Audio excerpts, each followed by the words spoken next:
organisateur de ce séminaire pour m'avoir donné l'opportunité de participer.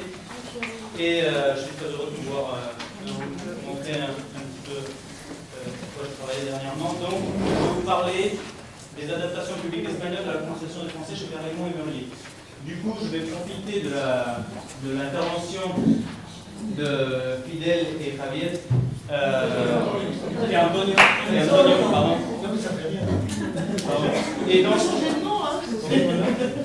Et donc, vu que le contenu a été plus ou moins décrit, ça m'intéresse.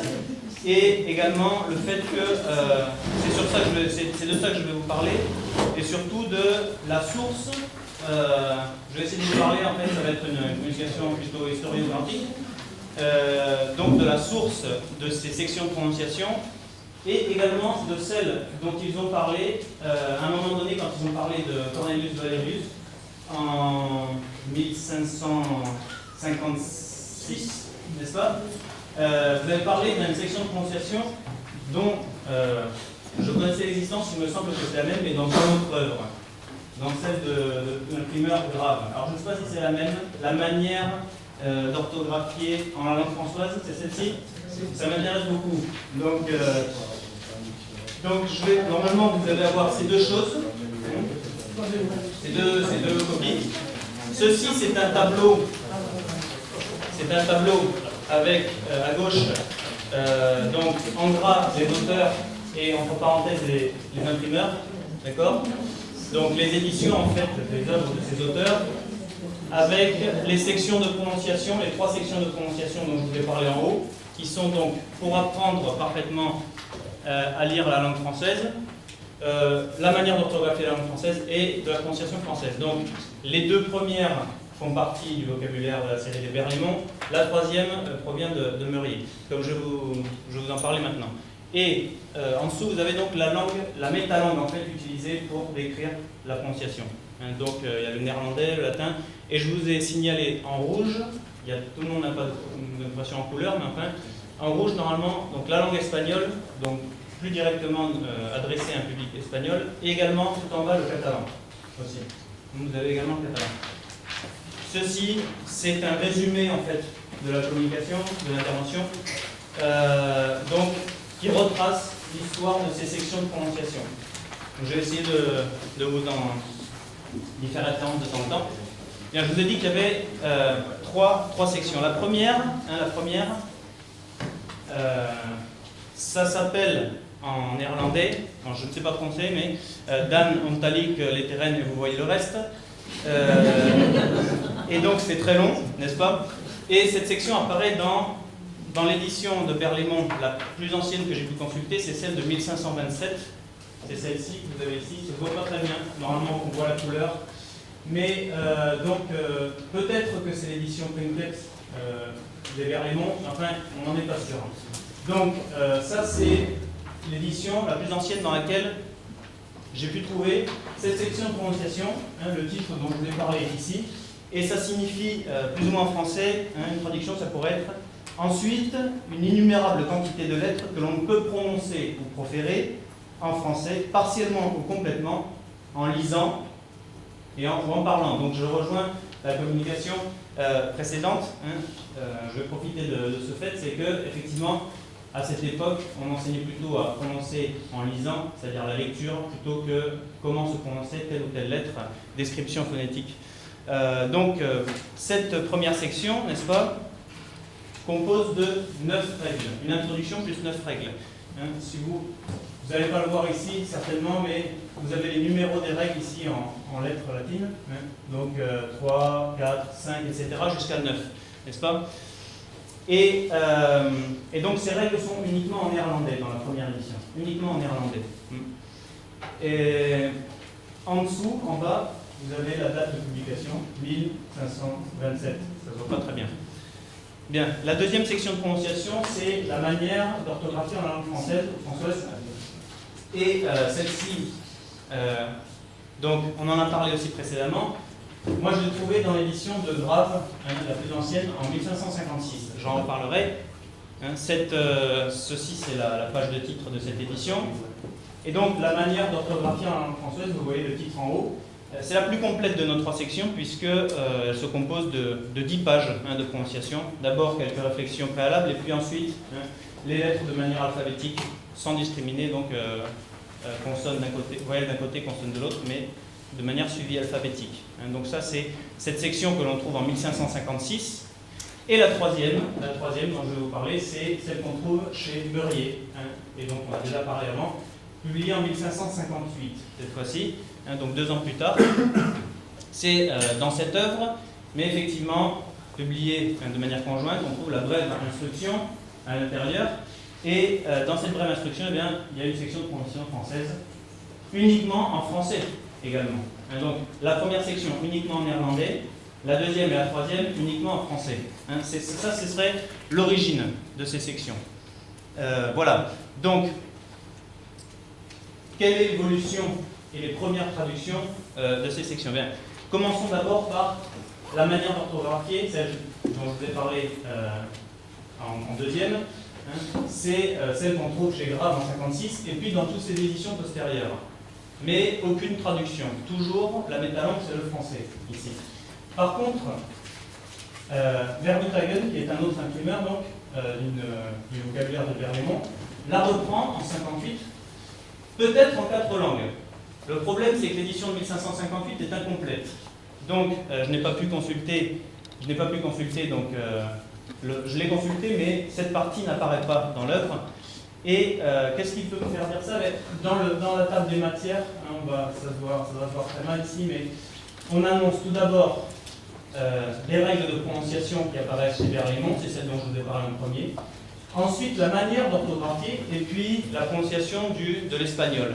Donc, cette œuvre qui est en 4 langues, a récupéré l'orthographe française, mais on ne peut pas savoir, puisque je n'ai pas pu consulter, si réellement elle a été traduite en 4 langues, ou si uniquement elle a été mise telle qu'elle, donc en français. J'ai pas pu savoir ça. Bien. Ce qui est sûr, c'est qu'en 1565, dans une édition postérieure de Verbitagen, celle-ci, la référence disparaît. On a uniquement l'art de prononcer le français et puis l'art de prononcer l'espagnol. L'orthographe a disparu en 65. Bien. En ce qui concerne la section de prononciation qui apparaît en 1527, je me souviens que c'est 9 règles dont on a parlé, puisque ces règles vont réapparaître chez Jacques Ledel ou Yann. Ce sont ces règles-là. En 1527, elles sont au nombre de 9, et uniquement en néerlandais. Bien, la première évolution, c'est que Rosterman en 31 puis en 36, passe de 9 à 12 règles. Toujours en néerlandais, par contre. Et elle s'appelle maintenant Homme perfectlich Français lernen lesen, c'est-à-dire pour apprendre parfaitement à lire le français. Ça, c'est l'édition facsimile de 1536, avec, vous voyez, le nouveau titre en haut. Le nouveau titre. Et on est passé de 9 à 12 règles. La 11e, la 10e, 11e et puis la 12e. Ensuite, il y a les prières. Bon. Le deuxième pas, c'est la première traduction. Vous vous souvenez que c'était toujours en néerlandais. Eh bien, Grave, en 51, va traduire ces règles en latin. C'est la première fois qu'elles sont traduites, en 51. Et donc, il appelle ça de perfecta lingua gallica locutione. En fait, il s'est trompé ici, ça devrait être lectione, et lui-même le rectifie dans ses éditions postérieures. C'est dans cette œuvre-là, et vous voyez, vous l'avez en haut, on a la version en néerlandais et la version en latin, en 2 colonnes parallèles. Vous voyez? Bien. Le même imprimeur, 2 ans plus tard, va proposer une traduction en italien de ces règles. Et c'est ce que vous avez donc ici. Vous voyez? Per imparare, legere perfettamente francese. Donc, il le traduit lui-même en italien. Et puis, ce qui nous intéresse particulièrement, c'est la première traduction en espagnol. La première traduction en espagnol de ces règles est effectuée dans l'édition de 58 de Verbitagen, dont on a parlé avant, souvenez-vous, puisque on avait dit qu'il avait récupéré les règles orthographiques, qui en fait sont des règles de lecture et de prononciation, de Grave. Donc en 58, première traduction de ces 9 puis 12 règles de prononciation du français. Et c'est la première fois qu'on trouve le titre en espagnol, para aprender perfectamente a leer francés. Et donc dans cette édition de 1558 que vous avez projetée là, vous voyez on a 4 versions. On a la version néerlandaise, une version en français qui est nouvelle aussi, et surtout une version en espagnol qui nous intéresse plus, et puis la version en italien, qui est certainement récupérée de Grave. Donc le problème c'est que, je vous l'ai déjà dit, cette édition est incomplète. Et juste après ceci, eh bien, nous avons la continuation de cette page en néerlandais et en français, et puis page blanche. Donc, pas plus d'informations. Mais heureusement, avec ceci, on a la certitude que cette partie a été traduite en espagnol. Bien. En ce qui concerne la prononciation de Meurier, souvenez-vous, eh bien, la première traduction est effectuée effectivement par Sotomayor. Et dans sa grammaire de 1565, eh bien, la prononciation francesa est traduite en espagnol pour la première fois. Voilà donc la grammaire de Sotomayor. Et ici, un échantillon de la prononciation francesa que vous avez en haut, n'est-ce pas? Bien, il traduit la prononciation du français qui, rappelez-vous, chez Meurier était en français. La métalangue était le français chez Meurier. Et bien pour la première fois, elle va être traduite et en plus en espagnol. Donc vous avez les règles de prononciation et puis également la petite breve instruction para saber bien leer el francés. Es las letras recibientes apóstrofo. Bien. Donc, quelle est l'autre évolution de cette section de prononciation de Meurier? Eh bien, souvenez-vous, on en a parlé avant et je vous en ai reparlé, la brève instruction qui était présente donc en 58 chez Meurier, elle regroupait le français, l'espagnol, l'italien et l'allemand. Non? L'allemand, il me semble, non? C'est ça. Les 4 langues? L'allemand, il me semble. Dans la brève instruction. Et donc, il y avait des indications de phonétique et des indications de morphologie. Des indications de morphologie. Le flamand, exact. Donc, français, espagnol, italien et flamand. Voilà. Et donc, cette brève instruction, eh bien, elle est récupérée telle quelle par des continuateurs de l'œuvre de Berlaymont. C'est Girard de Saint-Lançon, le premier en 68, qui va l'inclure, et ses continuateurs, mais également un autre imprimeur, Jean Belair, en 68-69 également, qui va l'inclure, et ses continuateurs. Pourquoi je ne les ai pas classés dans les mêmes cases? Eh bien, si vous regardez votre tableau, voilà la prononciation de Meurier. Donc j'ai mis que les éditions consultées, bien entendu les éditions de Berlaymont sont innombrables plutôt, pardon. Donc ici c'est les éditions consultées, et je vous ai mis prononciation de Meurier en français, incluse dans premièrement le Berlaymont de Saint-Lançon, et puis toutes les éditions postérieures qui suivent Saint-Lançon, qui suivent ce modèle. Vous voyez? Bon, ça arrive jusqu'en 1646. Vous voyez? Donc ça traverse tout le XVIe siècle et la première moitié du XVIIe. Et si vous regardez 2 cases plus bas, vous verrez que on a Belair, 68-69, qui inclut également la prononciation de Meurier en français, mais pas uniquement. Pas uniquement la prononciation de Meurier. Pas uniquement. Pourquoi? Parce que, en fait, Belair, il va récupérer la prononciation de Berlaymont, telle quelle de Vermitagen. Donc, en fait, c'est un manuel qui inclut 2 sections de prononciation face à Saint-Lançon et continuateur qui n'inclut en fait que Meurier en français. C'est donc bien différent pour l'histoire de la prononciation du français pour l'espagnol, puisque toute cette série de vocabulaire, malheureusement, la métalangue est le français, pour expliquer la prononciation du français. Donc, pas pour les hispanophones ou les espagnols, si vous voulez. Bien. Ça, c'est l'édition de Saint-Lançon avec l'inclusion de la prononciation de Meurier. Bien. En ce qui concerne les adaptations, bien, voilà, on va reparler de Bledel maintenant. On va reparler de Bledel. Et Bledel, en 65, il publie dans son vocabulaire, souvenons-nous, Antonio et Fidel en ont parlé avant. Eh bien, ils en ont parlé avant. 10 règles de prononciation. Non? Et, bien, la source, bah, je vais essayer de tenter de nuancer humblement la source peut-être, je mets adaptation ou traduction, parce qu'il y a deux possibilités, il y a deux théories sur ça.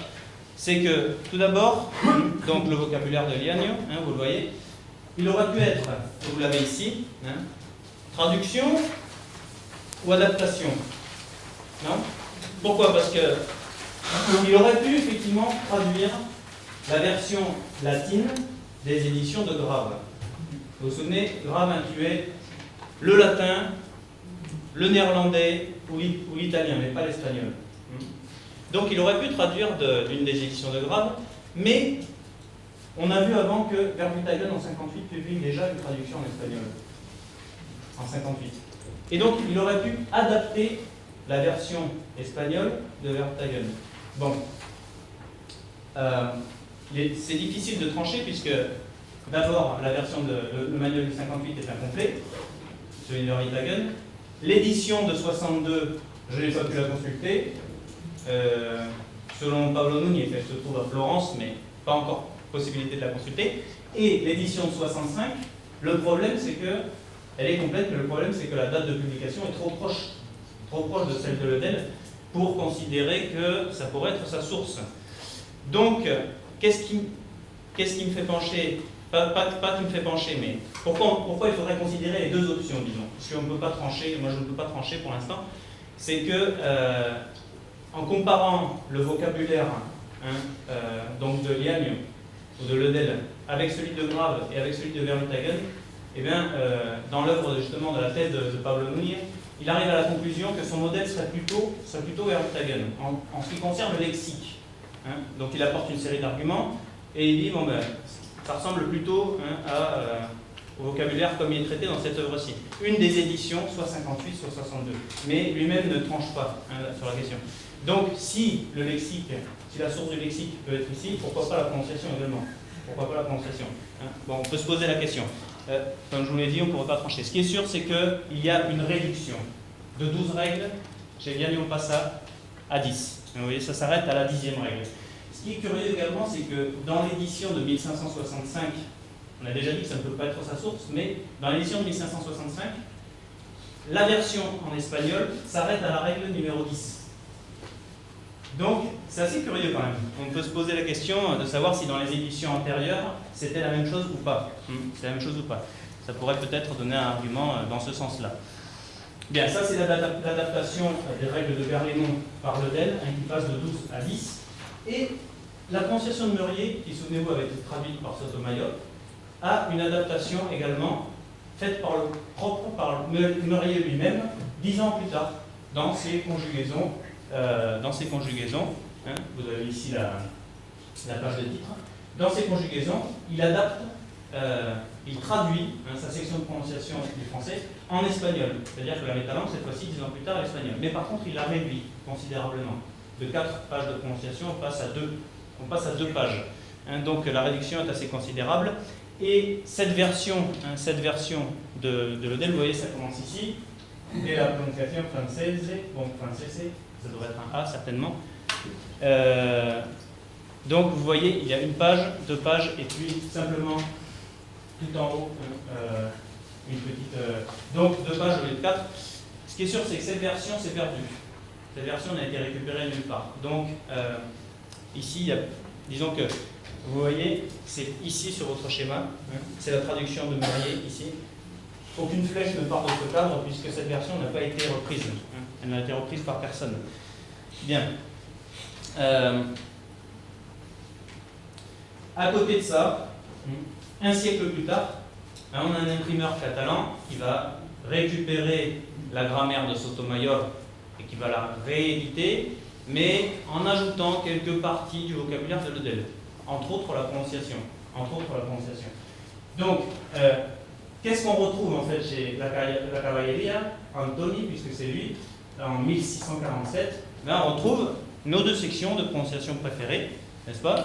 El estilo, para bien leer y hablar la lengua francesa, donc les 10 règles de Ledel, pas copiées littéralement, il corrige quelques erreurs, donc soit lui, soit un correcteur a corrigé quelques petites choses, et également la prononciation de Murier telle qu'on l'a trouvée chez Sotomayor, non? Donc, nous voyons que ces versions, telles quelles, pratiquement telles quelles, ont été reprises un siècle plus tard. Bien. Ceci est une simple récupération, on peut même presque parler d'un plagiat si on veut, non? Mais il existe une dernière évolution que j'appelle traduction tardive, parce qu'en fait, la Cavalleria en 1647, il récupère simplement, il ne fait pas de traduction. Il y a très peu d'apportations personnelles. En revanche, son père, imprimeur à Cavalleria aussi, imprimeur aussi à Barcelone, en 1642, il va rééditer lui-même, cette fois-ci un vocabulaire de Berlaymont. Il va rééditer un vocabulaire de Berlaymont. Il va y ajouter la langue catalane. Et qu'est-ce qui va se passer? Eh bien, on va trouver dans ce vocabulaire, dans ce dictionnaire, vous avez donc la page de titre ici, on va retrouver ceci. La communication fait ça. Et ça, c'est, vous voyez, c'est demeurier. Vous commencez à reconnaître les titres. C'est demeurier. Bien. On n'a aucune prononciation de Berlaymont. Et on pourrait penser que cette prononciation, elle a été récupérée de Sotomayor. Pourquoi pas? Comme avait fait son fils. Non? Puisque Sotomayor avait traduit, effectivement, en espagnol. Puisque ceci, c'est une traduction. Souvenez-vous, Meurier, en 58, la version de Meurier qui avait été reprise dans les Berlaymont n'avait pas été traduite. Lui-même avait traduit sa version 10 ans plus tard, mais celle-ci était passée à la trappe. Alors que la version qui avait été incluse dans la série des Berlaymont, et on a vu qu'il y en a quand même une bonne série, oui, eh bien, c'est de cette version-là, en français, que la Cavalleria a traduit. Il a traduit de cette version-là. Pourquoi on peut affirmer ça? Ou du moins le supposer. Ça, c'est la partie française. Déjà, elle diffère un petit peu légèrement de la traduction de Sotomayor. Mais si on va à la section de prononciation espagnole, qui cette fois-ci est en français, on regarde, vous voyez, on a la prononciation espagnole. Ça, c'est la prononciation espagnole récupérée de Meurier, telle qu'on la trouve chez Sotomayor. Non? Elle est, c'est la prononciation espagnole pour français, puisque la métalangue est le français. Et vous voyez la description, on voit C, D, G, H. Si on regarde la prononciation espagnole chez la Cavalleria, on va trouver C, et vous voyez, on ne trouve pas les lettres qui y a après. On passe directement à I. De C, on passe à I, puis à L. Et si on regarde une édition du Berlaymont, celle-ci par exemple, c'est une édition de 1634, donc 8 ans avant la publication de la Cavalleria, de C, on passe à I également. Donc, ça peut nous laisser supposer que la source est dans un Berlaymont proche, dont la publication est proche de celle du dictionnaire. Et, bien, ça c'est donc une traduction tardive. Vous vous souvenez que le fils, lui, ne fait que récupérer, alors que le père a traduit une œuvre à la moitié du XVIIe siècle. Et on peut même aller jusqu'à la moitié du XVIIIe siècle, cette fois-ci. Pourquoi? Eh bien, un monsieur, un curé, Rechac, un balier Rechac Carbo, il publie en 1749 un livre qui s'appelle Instructions per la enseñanza de niños. Et c'est un livre où on donne des recommandations pédagogiques et pour éduquer donc les enfants. Et entre autres, il y a des sections grammaticales et une grammaire du français.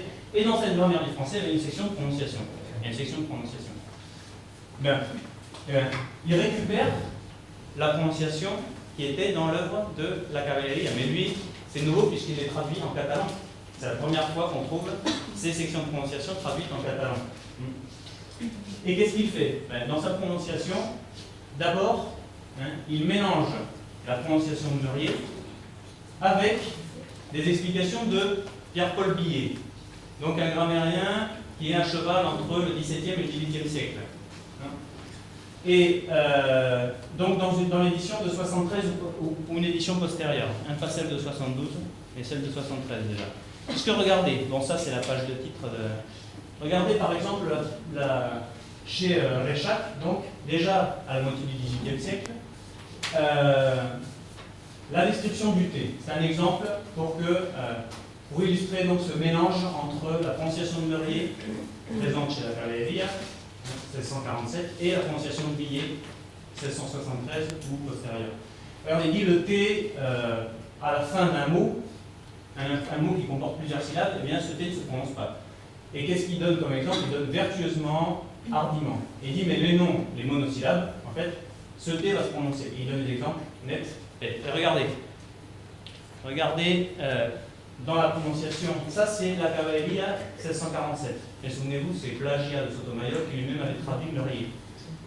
Et donc il dit después la fin de muchas sílabas es muda y sorda, como si dijésemos vertueusement, vigoureusement, soigneusement, hardiment. Et on retrouve les mêmes exemples. Et il dit, y donde hay sola una, no lo es, porque se dice net, fait, get, etc. On retrouve exactement les mêmes exemples. Ça donc, ça fait partie de Murrier. Mais si on revient et qu'on lit, le T donc, dans les mots dérivés de la langue latine se prononce C, en fait je veux dire S sourd, non, S, quand il est suivi d'un I et d'une voyelle. Et les exemples qu'on donne, c'est patient et résolution. Patient et résolution. Si on regarde la prononciation de Murrier, ce commentaire existe aussi, mais les exemples qu'on donne, c'est imagination, déclamation. Par contre, si on regarde la prononciation de Murrier à la prononciation du T, il nous donne résolution, fiction, patient. Hein, donc on retrouve résolution, patient, hein, qu'il a pris chez Murrier. Chez Billet, pardon. Bon. Toute l'explication des diphtongues et des triphtongues et de Billet, hein, mais donc il mélange comme ça hein, de la prononciation de Murrier et la prononciation de Billet. De même, il termine son explication, ou il continue son explication en disant qu'il y a une exception à cette règle, c'est que si le T est précédé d'un S, on va prononcer T et pas seul, comme dans Bastion et Mistion. Et bien, exactement pareil que chez Murrier. Comme si on disait Bastion, Mission. Donc il fait un mélange, hein, il fait sa sauce, n'est-ce pas?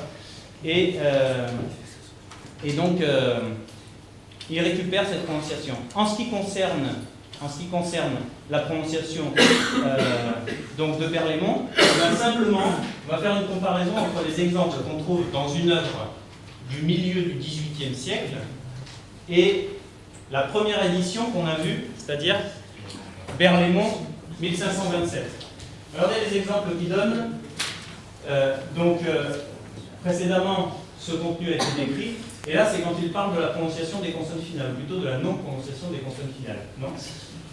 Donc, il donne un exemple pareil. Il dit « Vous m'avez donné grand-peine, prenant mes livres, me faisant tort et déplaisir. » Si on lit l'exemple